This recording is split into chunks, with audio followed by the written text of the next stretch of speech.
Hi friend, this is Pastor Lucas Pina, and this is our snack for the journey.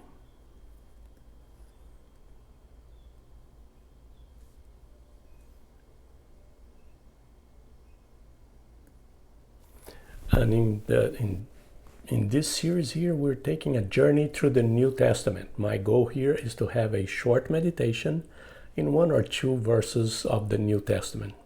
And I'd like to invite you to take this journey with us.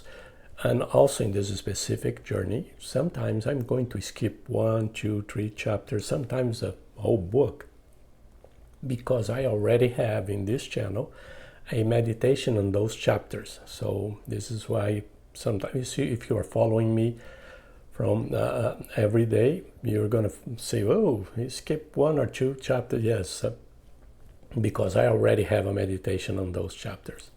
I also would like to encourage you to subscribe to our channel and to share this video with your friends and family and help us to bless other people.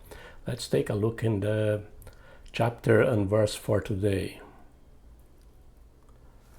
Is 1 Corinthians 11:27, verse 27. Therefore, whoever eats the bread or drinks the cup of the Lord in an unworthy manner will be guilty of sinning against the body and blood of the Lord. This chapter 11 is very important because Paul here is talking about the Corinthians were kind of trouble church. We know that, right? Trouble all over the place and problems. You think that your church has problems? You should read the letter that Paul wrote to the Corinthians and see how many problems they have there. And one of the problems was with the communion. Communion is a very important aspect in the Christian life. And nowadays, sometimes, and most of the time, we don't pay attention. And we don't consider a very important thing. It is a very important thing. It was instituted by the Lord Himself. It is one of the sacraments of the church. So it's extremely important. And the Corinthians, they were messing it up. They are getting earlier, they are eating before the communion, and they were drinking. So when they got to the communion itself, they were drunk, they were making a mess and all that kind of fighting. The church was fighting, divided, and it was messy. And then they would take communion and say, oh yeah, let's do it. Let's do it. And then Paul said, hey, don't do it. Don't do it. In the next verse, he's going to say each one has to examine himself or herself before you take communion. Don't do it. If you drink, whoever eats the bread and drinks the cup of the Lord in an unworthy manner will be guilty.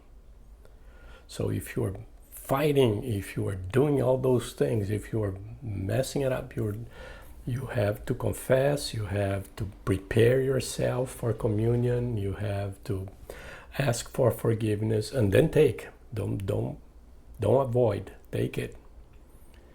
But prepare yourself for that. And it's a very important aspect in the life of the church. And sometimes we don't pay attention.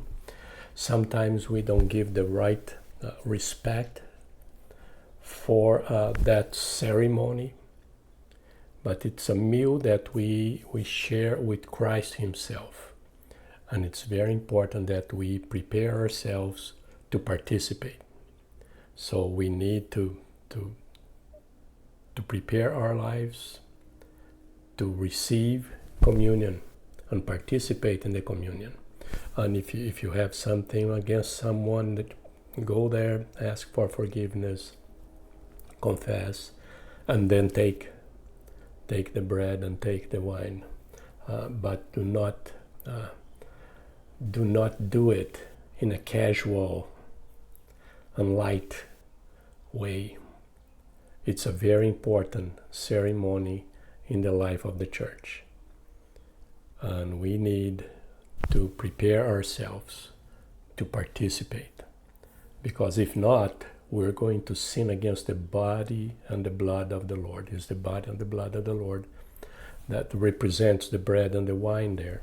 Is represented by the wine and the bread. And we need to be careful how we treat that and how we participate on those events. And sometimes we don't participate at all. Sometimes we miss, we skip, but it's bad for our soul. This is what Paul is telling the brothers and sisters in Corinth. It's bad for our soul.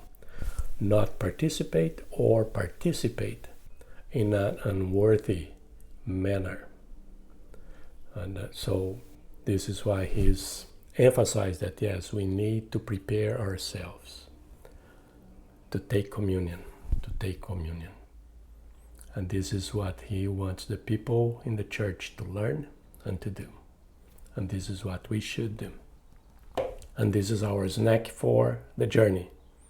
God bless you.